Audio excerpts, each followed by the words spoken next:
So it's going to be jam-packed. All right, I'm going to use up my time to the full. I'm going to show you how to build this sort of interactive dashboard. And we've got a number of elements in here, okay? We have got slices that you can select. We have got multiple headings that can show up. We have got horizontal slices that look like tabs. We're going to have drop-down boxes that influence different visuals. We're going to be able to slice and dice by all sorts of different options, from raw data to this in the next 3 minutes, okay? So I'm going to close this file down and show you how I built this and show you how to build it and show you a few little techniques along the way. Okay, so I'm going to utilize the data model that's built into Excel and Power Query. Now there's a whole nother stream on this. Definitely check that out. I'm going to sort of focus more on the building, but I've got to get the data in to start with. So I'm going to pull some data in, and the files I'm going to use are from this folder here, some coffee sales data, some little lookup tables and things. I'm going to bring all this in. Okay, so here we go, right? We're going to go data, get data from file from an Excel workbook. Click on that. I'm going to navigate across to my Summit file here, and I'm going to just go into the data sources, and this one, coffee sales data, I'm going to pull this in. Okay, here's the data. Right click, transform it. And then we're into the world of Power Query, world's best washing machine for dirty data. Absolutely awesome. Okay, all the columns are all okay. This delivery date one, let me just go Control-Shift+ to zoom in. This little delivery date, I need that to be a date. Look how easy that is in Power Query. Awesome. I'm going to do a simple multiplication in Power Query as well. I'm going to times price by quantity. So I'm going to add a column that multiplies those two columns together. Okay, so there's the multiplication, and I'll just rename this as sales amount column. I'll be fancy and do it in the formula rather than renaming that. And I'll rename this sales data. Okay, I'm going to go at a fair pace. I'm not going to be checking the comments or the chat too much. We'll catch up at the end, okay? So I'm ready with that. That looks good. I'm going to go home, close and load 2, okay? And then it's a case of only create connection, but add to the data model, okay? This is the key thing. This is where you should be loading your data now when you're building interactive, refreshable reports. So I click OK, and this data magically disappears somewhere in the back end, 8,000 records, okay? You can technically load around 2 billion rows of data. Well, I wouldn't want to try it or sit there for it to refresh, but technically possible. Right, so I've got, in this sales data, I've got customer code and I've got product ID. I don't have customer name or product name, so I need those things. And we traditionally use VLOOKUPs or XLOOKUPs, but no more. We use the data model, okay? So we go data, get data from file from workbook, and I'm going to go to my little lookup table, double click on that, bring in these two little dimension tables, customer and product, click transform. Again, Control-Shift+ to zoom in a little bit so people can see what's going on. So here's my customer table with my customer code and what the customer name is and the country, which is great. I'm just going to rename this as, I don't really need to rename it, but let's just rename it customer table. I'm in the habit of doing this these days. And I'm going to rename this one product table, okay? And all the columns and everything are everything I need. I've got coffee strength, I've got product name, all that good stuff, okay? So close and load 2, okay? Add to the data model, click OK. And here we've got our little lookup tables loaded. The last table I need is a calendar table. Now at the end of this, I'll give you a little link to download my calendar table. I'm just going to open it up here and open up my calendar. You need a calendar table in your data model to slice and dice by year and month.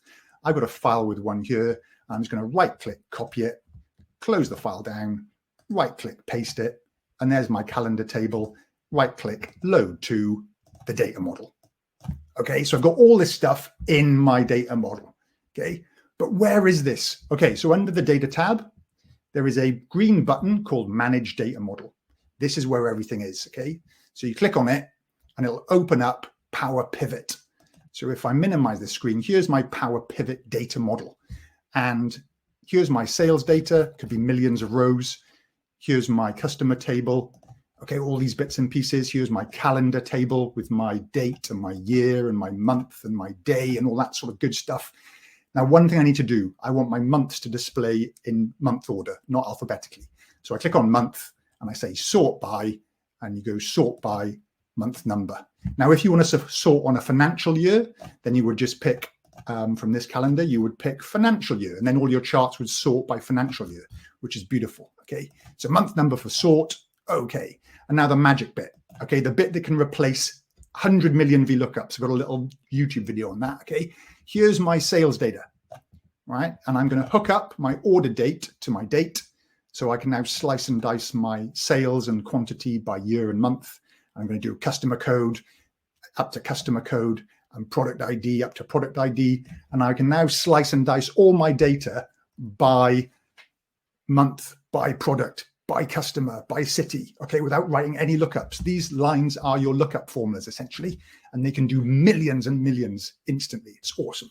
So there's the data model loaded, okay, all hooked up, all good. So we're ready to go. So I'm going to just open back up my Excel file. I have connected my tables. Okay, let's just get underway and start building the dashboard. So the first part of the dashboard I want to build is my units sold versus prior year, and a year slicer across the top and a customer name slicer. So I'm going to insert a pivot table. This is how you get access to your data model. Okay, insert. And in the newer versions, there's a from data model dropdown. They've moved it. In my older version that I've got here, you click the pivot table and it says use the data model. Okay, it says it there. All right. So I'm just going to click OK. And here's my pivot table. Okay. And my screen has gone crazy big for no good reason. Right. Let's try that again. Okay. It says show the fields list. Oh, brilliant. Look at the size of that. Right. That is not handy. But let's see if I can get away with this. I might have to restart my Excel in the interest of doing this properly. I think I will. So hold on. Let's save. Okay. Save my live build file, close, and let's reopen it. Okay. So let's go live build file. See if this will open back up. Gotta love Excel sometimes, and gotta love the demo gods as well. Okay, here we're back in. I click in here, show field list. Hey, there, that's what we're after. Okay, so I want to display months and years. So I'm going to go from my year into my rows. And there it is. And then I'll put months under there. So here we have it. There's my years and months. And I want to put from my sales data, okay, I want to put my sales amount or my quantity. I'll do the units actually first. Quantity sold, units sold. Okay. Try not to get in the habit of dragging these things in. Okay. It lets Excel build your calculation for you. Build proper calculations called measures. I'll show you how. You can either right click and add a measure, but the box is subtly different to the other box that I'd recommend, which is under the Power Pivot tab. And you go Power Pivot, Measures, New Measure. As soon as you've enabled that green button, Power Pivot shows up as a tab. Okay. So New Measure. The box, look, you put the name in, so I'll call it units sold. Okay, and let me try and zoom in a little bit in here as well. So there's units sold. Okay, and I'm just going to control mouse wheel in here, and it's simply the sum of the sales data quantity. Okay, always put the table name in when you're referring to a column. Okay, little tip.